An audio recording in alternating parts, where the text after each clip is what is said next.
Hope you have some great plans in mind. One of our traditions is to try a new restaurant each year. Now that we moved to a new town, we have a whole new list of places that we can try. So we're looking forward to that this Valentine's year. I did look up a list of the best gifts and the worst gifts, and they were almost identical.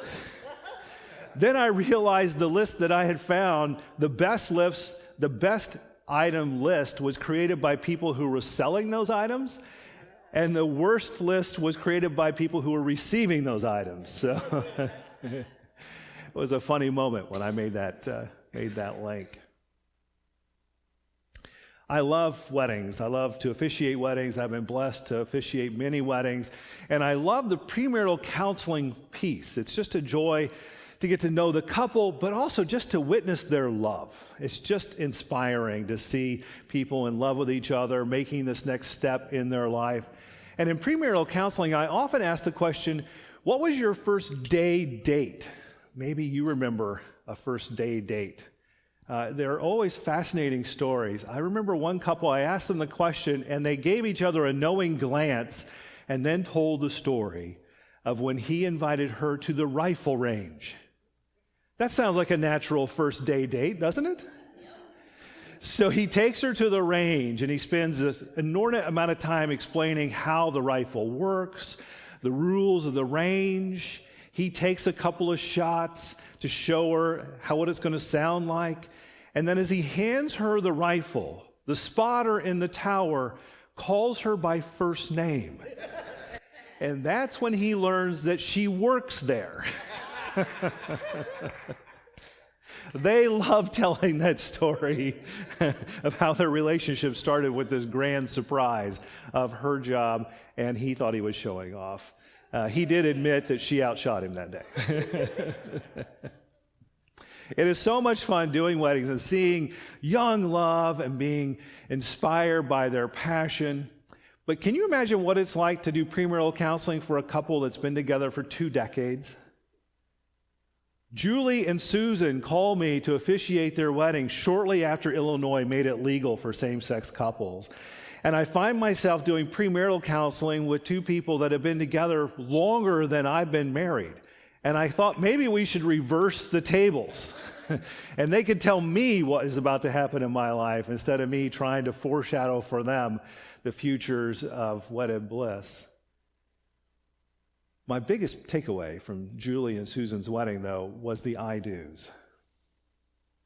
This was a couple that, to be in a relationship, had to swim upstream for decades. They had to be in a relationship in a culture that was not affirming them with great models of, yeehaw, you're going to be married. They had to fight and struggle, sometimes in secret, to be in a relationship for decades. And so to stand in front of them when they said their I do's, being able to publicly claim their love for each other, that was inspiring. That was a blessing to see the power of their I do. It's the power of love when we unleash it and we set it free. Often at these weddings, we read 1 Corinthians 13. You've heard that before. Love is this, love is that. It's very kind of academic writing. Paul was an educated Roman. And it ends with, the greatest of these is love. And I'm convinced of that. From the weddings that I've seen where the maid of honor forgot the ring and her sister was the bride.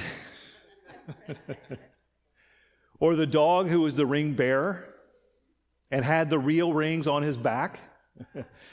He showed up at the wrong time in the wedding, but that was not the dog's fault. The dog did a pretty good job. The best man that passed out, not Leaning Tower pizza, just crumpled. Twice. After the second time, I said we should leave him down there. We do not need to keep standing him back up. I remember the groom who, as we stepped up onto the chancel to highlight the vows, we had been through the rehearsal, and it's not a complicated process, but he was so excited to get married that when we got to the top, he looks at me and goes, "Did they all follow us?" I said, "Yes, we're all up here together. It's going to be great." Oh, that excitement is so much fun. But you see these accidents that happen in other people's weddings, and you hope they don't happen in your wedding. But they just give testament to how weddings and love survive.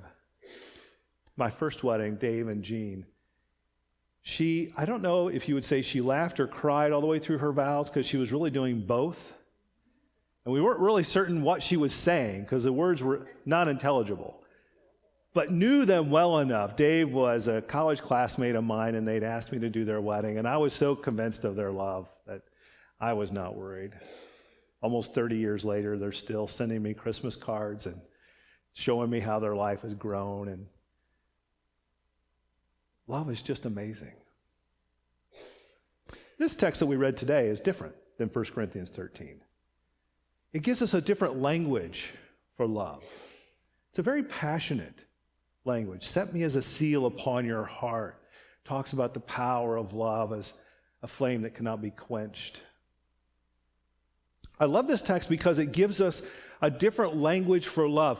When I look to the Bible for language, often I'm looking to Psalms.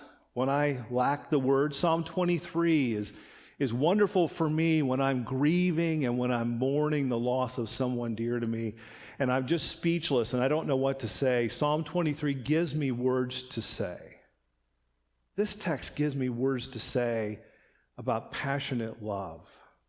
Love that's not fair, it's not logical, it's just deep in my soul and bubbles up through my heart and hopefully is embedded in all my relationships. It gives me a wonderful set of language. And typically when we read this, we do read it as sort of a love poem about two people deeply in love with one another. And it gives us this wonderful vision of their relationship. But we can also read this as a love poem between us and God. When we do that, it gives us a little different filter. Some read this text as a reversal of the curse of the Garden of Eden. Remember Adam and Eve, and they break their trust with God, and God makes them exit the Garden of Eden and tells them the consequences of their choice, that because of their choice, they're going to suffer and have to work hard, and there'll be danger and pain and agony. This is sort of a reversal of that. I am mindful at the end of the Garden of Eden story that as they leave the Garden of Eden, God makes them clothes. It's a small verse that often is forgotten because we're so distracted with the brokenness of the text. But at the end of that encounter, God makes them clothing. God equips them for their future. This is a more passionate way of sharing that God loves us. It's love that's more powerful than death, and that's where it really becomes powerful for me. This is a love more powerful than death. This isn't simply love that wishes us well, that equips us for a future. This is a love that makes the future right when all else goes wrong.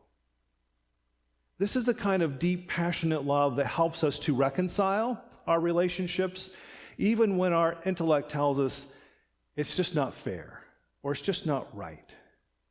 This is the love that gives us the energy and the passion to recover broken relationships and fill them with hope for a future. And we should wisely engage our intellect too, because sometimes that reconciliation includes some boundaries, right? Reconciliation isn't about going back into the brokenness to experience the brokenness all over again. Reconciliation is hopefully a way to find a more healthy future forward together, but maybe in a new way. And this text talks about that kind of love that empowers us to invest the energy and the time to make those relationships right. We're given some great examples in the Bible. There's some wonderful love stories in the Bible. Abraham and Sarah are one. In the Old Testament, Abraham and Sarah are visited by God, and they're just such a funny, wonderful team together. I invite you to read the Abraham and Sarah saga from the Old Testament. It's good reading.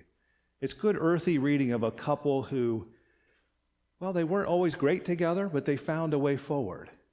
There was a time in which Abraham was afraid for his life because his wife was so beautiful.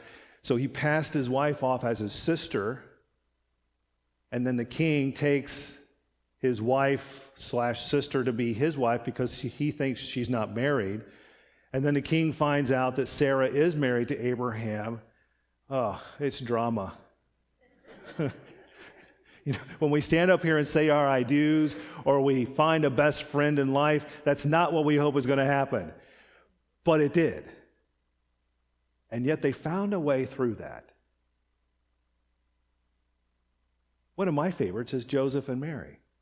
We read the story at Christmas time, and it's all full of the Christmas season. But when we read that story at Valentine's Day, it's a different way to look at Joseph and Mary.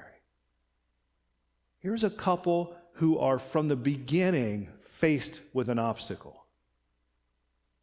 She's pregnant, they're not married, and he's not the dad. And yet they find a way through.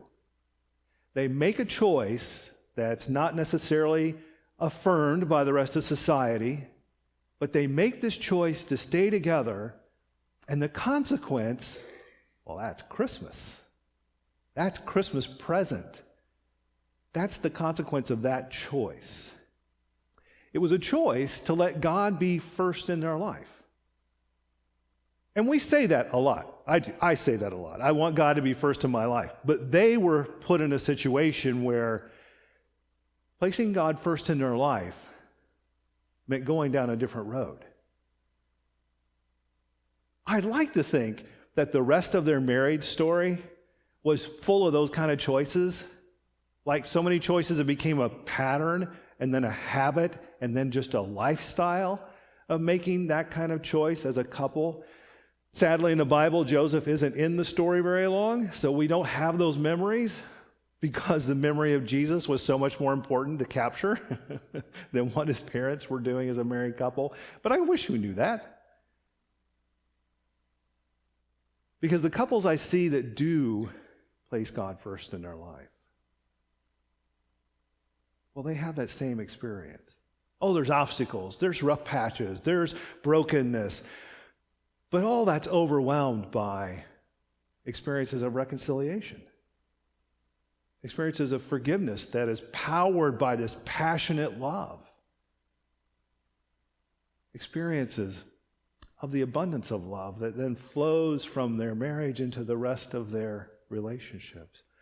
Whether it's a marriage relationship or a best friend relationship or a family relationship, may we all have relationships where we experience this kind of love, this passionate, set me as a seal upon your heart. When you can look at the person and you just know in a way that humbles us to the core that this person is with us regardless. And we know that at some point we're probably going to disappoint them because we are human, and it's going to crush us to disappoint them. But how empowering it is to know that even then they're going to be there. They're going to be there to celebrate the best moments of my life and the moments I wish weren't recorded. They're going to be there. Set me as a seal upon your heart. It takes some risk.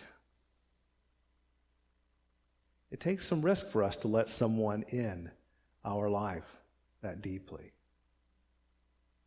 It takes some vulnerability. But the reward on the other side, we will not be disappointed. We get to sing a song today where we sing of our faith in Jesus, our passionate love for the one who loved us first. It's also an opportunity for us to invite any who would like to join this church to come up as we stand and sing together.